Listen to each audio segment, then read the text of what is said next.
Today I'm going to show you how to make traditional Italian passata from scratch. This authentic Italian tomato sauce is packed with rich flavors, perfect for serving with all different types of pasta as well as pizzas, lasagna, soups, stews or slow-cooked braised dishes. Having homemade passata on hand can take your cooking to the next level. To start, we are going to process the tomatoes into a puree.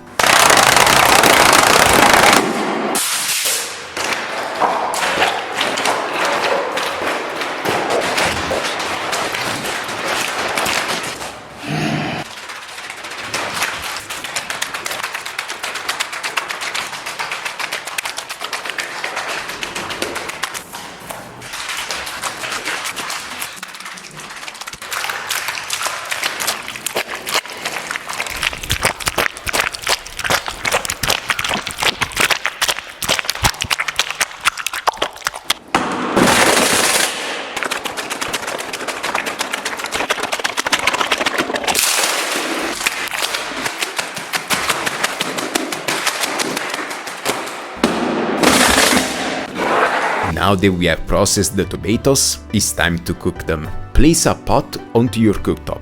Turn on medium-high heat. Carefully pour the processed tomatoes into the pot. Simmer for 8 weeks. Stir. Stir. Stir. And you're done! All that's left to do is serve over your favorite pasta and enjoy!